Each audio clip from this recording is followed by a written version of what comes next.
Hello everyone. So this unit we were given a set of primary sources instead of a already put together article or book like we have in past units. And I just wanted to speak a little bit to that structure instead of the structure that we have been doing for the previous units in class.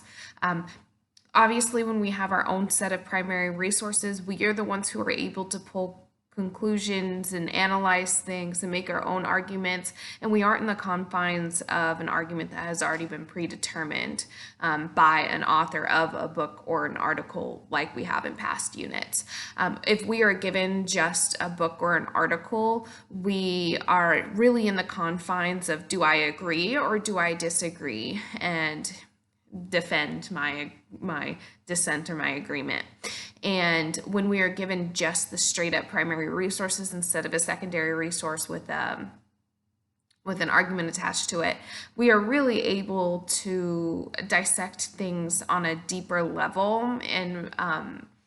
we see kind of different types of analysis that will come out of these different resources. And the analysis that I got from my resources is that even when a right was granted to a religious minority or to someone who identified differently than the mainstream people in the government, even when it was legally granted, it took a little bit for it to actually materialize on the ground. So, for example, the Jewish population was included a lot in the primary sources. And we see how the Jewish population was granted rights within Germany, but they didn't actually start to happen until later. And this is something that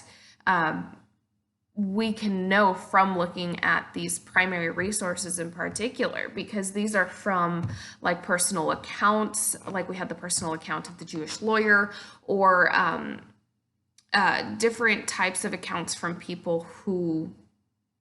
were experiencing something, and it's really what they think and what they feel instead of what a scholar has put together for us. Now, I'm not knocking books or articles, it just gives us a different way that we can analyze things.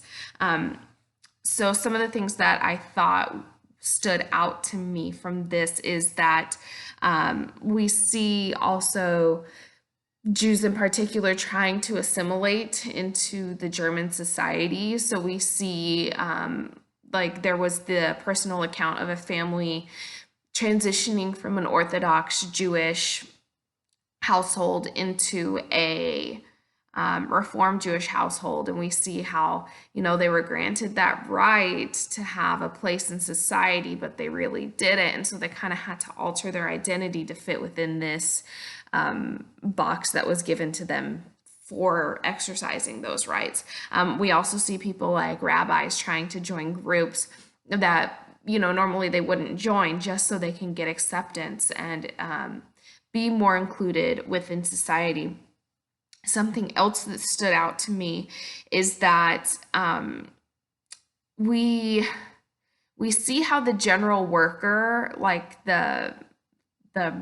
what we would call now middle class general worker, did not place that much of an importance on or as much of an importance on religion as we may have thought, and that's from the primary source where the author went into a factory and worked undercover. And something that stood out to me in that one was that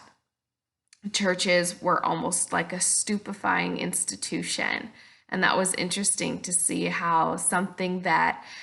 we as historians place as a huge reason or a huge factor in determining identity for the German people, it might not have been as huge of a deal to them as maybe we placed it on them. And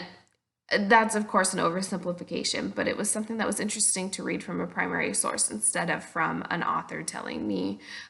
what that source is actually saying.